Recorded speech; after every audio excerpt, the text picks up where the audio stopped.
Warning, this video contains team selection and captain choices which some viewers may find offensive. Hey guys, and welcome back to FPL TV, the #1 destination for innovative Fantasy Premier League content. As always, if you do enjoy this video today, then be sure to support FPL TV by hitting subscribe and staying tuned to our videos. So, Game Week 3 has passed, and it's time to look back at how my FPL team fared in last weekend's fixtures, before looking at which players are coming in, and which players simply aren't cutting the mustard. In the opening 2 game weeks, my defence had been rock solid, and picked up a significant amount of points for my side, which unfortunately can't be said for Game Week 3. Kolasinac didn't even feature, which is an FPL nightmare considering his £6 million price tag, and the early surprise package Hegazi brought us all back down to reality, directly being involved in a defensive blunder that cost his side a chance at a 3rd consecutive clean sheet.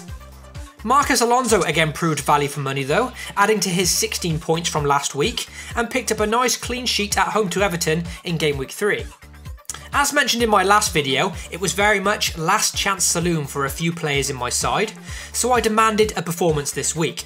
Matt Ritchie of Newcastle responded quite well, playing a part in his side's impressive 3-0 win over West Ham, with Ritchie picking up an assist and his first FPL returns of the season. With Swansea, Stoke and Brighton to play in his next 3, he may just have kept his place in my side for now. Kevin De Bruyne, or should I say Kevin Deep Bruyne, as someone accurately put it on Twitter, has once again let down an array of FPL managers. At £10 million and no returns in a 3rd week running, it's clear now to get rid of the Man City midfielder, who is simply playing far too deep to justify this hefty price tag. I'm sure he'll get decent returns through the season, but I'm not going to be one sitting around waiting for that to happen. The same can be said for Harry Kane, who against Burnley at home looked a very exciting prospect going into Game Week 3, even despite his slow start and his poor record in August. Personally, I'm not one for superstitions, but fair play to those who didn't back Kane this week, as the curse of August continued and he once again failed to return any points.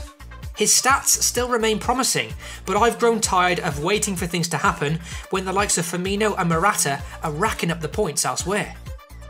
As mentioned last week, I decided to give Mo Salah the benefit of the doubt after being benched in Game Week 2, and the patience here certainly paid off, starting, scoring, assisting and picking up a man of the match in Liverpool's demolition of Arsenal.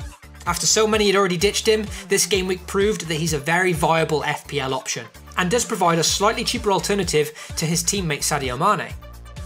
My bargain 5.5 million striker Tammy Abraham bagged himself a goal this week, which considering his minuscule price tag was a very nice surprise for me. He'll be keeping his place in my side for now, providing that I don't decide to play my wildcard, that is. Lukaku's penalty miss and a 0-point return was massively disappointing, but when such a large proportion of FPL managers own a player, it doesn't seem to hurt as much. So my team this week have picked up a pretty underwhelming 44 points, leaving me with a total of 167 and an overall rank of 713k. No game week has been a disaster so far, so that's a positive. I'm yet to take any point hits, and I still have that wild card intact, so overall I'm pretty satisfied with where I'm sitting 3 game weeks in. With no transfers made last week, it's given me a lovely 2 free transfers to play with for this international break. With me operating a 3 strikes and you're out policy, it was time to say goodbye to 2 of my team's biggest hitters. So out went Kevin De Bruyne, and along with him out went Harry Kane, following 3 agonising blanks from both players. Now, I'm fully aware that getting rid of Kane, my club's record signing, is a bit of a gamble. A player of his quality will no doubt start banging in the goals soon, especially now that I've transferred him out personally. It just makes a huge point haul seem all the more inevitable. Despite no returns, his stats have been good, and hallelujah, he doesn't have to play in August now. But for me personally, I've just lost all patience waiting for something to happen, especially for that 12.5 million price tag. Everyone keeps saying, hold on to Kane, don't get rid of him. But in the end, I feel like he can always be brought back in should he start hitting form again.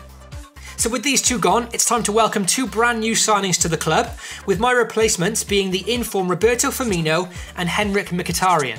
It may seem risky to some, already using my transfers so early into the international break, but I've done it to avoid the price increases of these players. And with Firmino and Mkhitaryan both already rising again today, these early transfers have already saved me 0.2 million, which could be really important as the season goes on.